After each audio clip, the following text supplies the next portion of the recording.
Let's mic चुनावी यात्रा। लोकतंत्र का सबसे बड़ा उत्सव, लेकिन इस बार कहानी सिर्फ वोट की नहीं बल्कि उस मूड की है जो आंकड़ों के पीछे छिपा है। 3 राज्य, रिकॉर्ड वोटिंग और अब सवाल, क्या जनता ने सरकार को मजबूत किया है या बदलने का मन बना लिया है।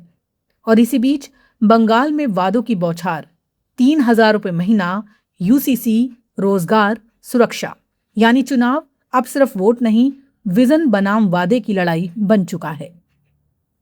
नमस्कार, मैं हूं राखी जैन और आप देख रहे हैं चुनावी यात्रा, जहां हम आपको बताते हैं चुनाव के पीछे की असली कहानी। असम, केरल और पुडुचेरी तीनों राज्यों में मतदान खत्म हो गया, लेकिन इस बार सबसे ज्यादा चर्चा सीटों या नेताओं की नहीं बल्कि वोटिंग प्रतिशत की हो रही है। असम में रिकॉर्ड मतदान, इतिहास का सबसे ज्यादा। केरल में दशकों के ट्रेंड को चुनौती देता हाई टर्नआउट और पुडुचेरी में आजादी के बाद का सबसे ज्यादा मतदान। ये आंकड़े सिर्फ आंकड़े नहीं हैं बल्कि संकेत हैं कि राजनीतिक बदलाव के, जनभावना के और सत्ता के भविष्य के। असम से शुरुआत करें तो यहाँ का हाई वोटिंग प्रतिशत सीधे सीधे एक पॉलिटिकल अलर्ट माना जा रहा है।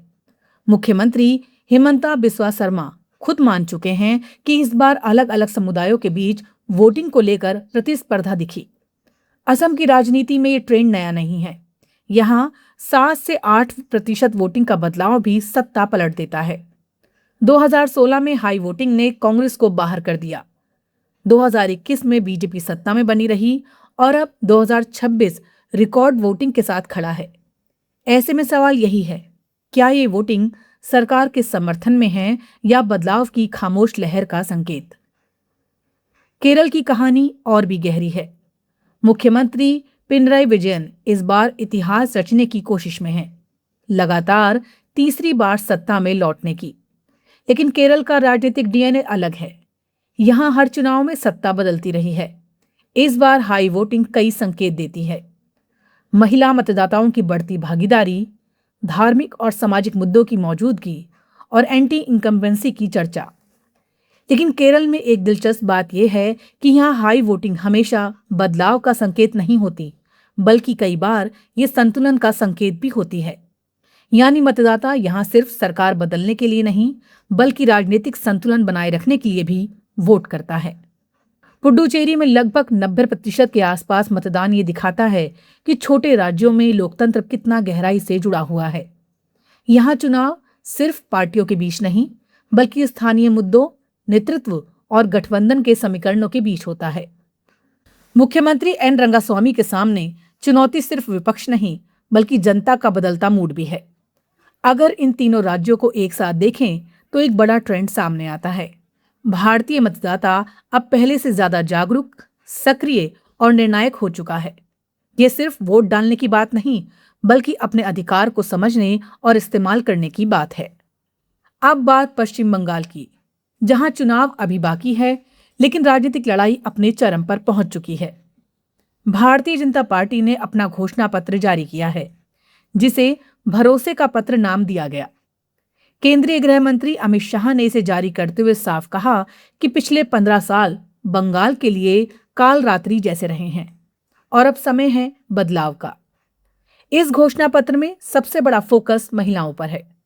हर महिला को 3,000 रुपये प्रतिमाह देने का वादा, सरकारी नौकरियों में 33% आरक्षण और महिला सुरक्षा के लिए विशेष स्क्वाड।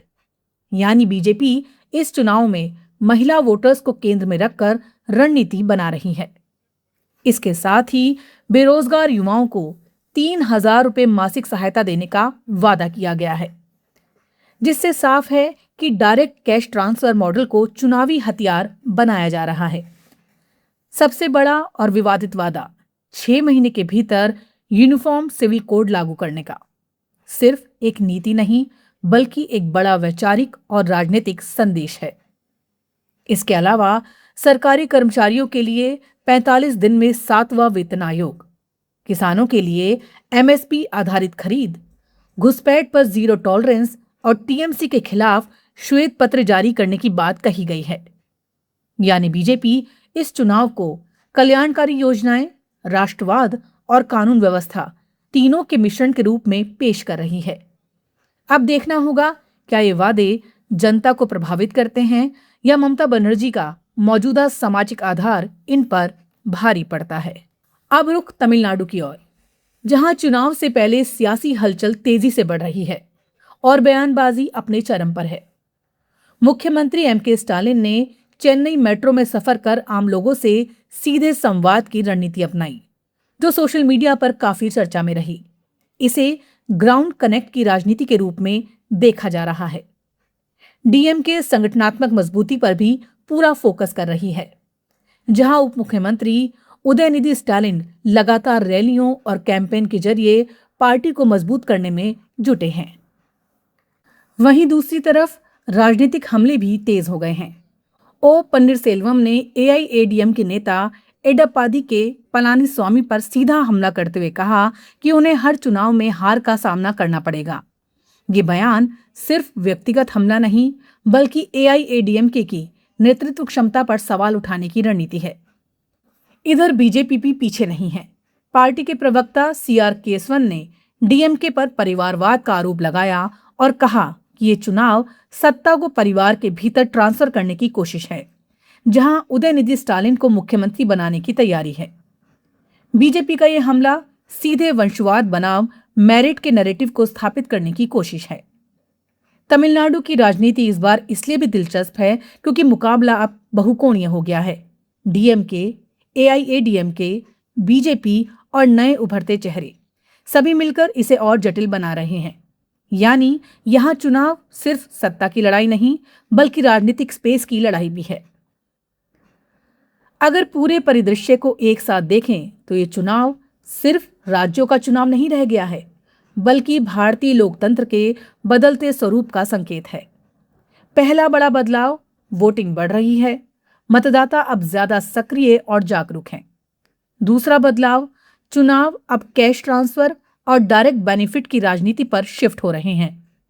तीसरा बदलाव, नैरेटिव की लड़ाई, जहां डर बनाम भरोसा, स्थानीय बनाम राष्ट्रीय और पहचान बनाम विकास जैसे मुद्दे केंद्र में हैं। और चौथा सबसे अहम बदलाव, मतदाता अब चुप नहीं है। वो मतदान के जरिए संदेश दे रहा है, कभी समर्थन का, कभी नाराजगी का और कभी संतुलन का।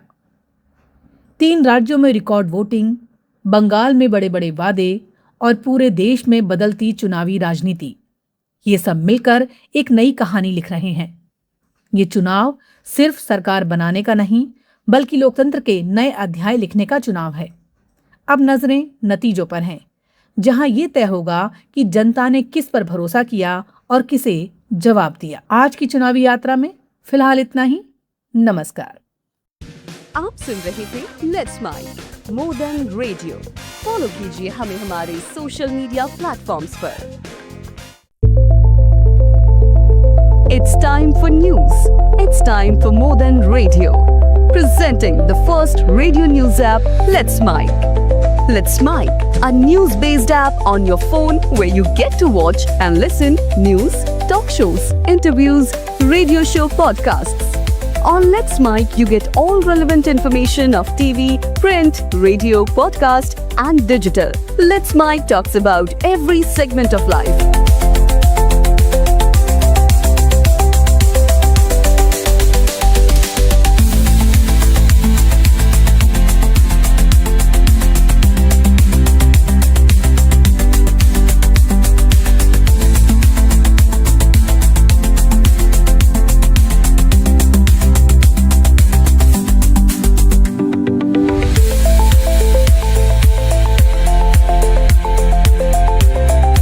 Download the app now from Play Store. Available both on Android and iOS mobile phones. Follow us on YouTube, Instagram, Twitter, LinkedIn, Facebook, Telegram, WhatsApp, Snapchat. Let's talk, let's connect, and let's mic.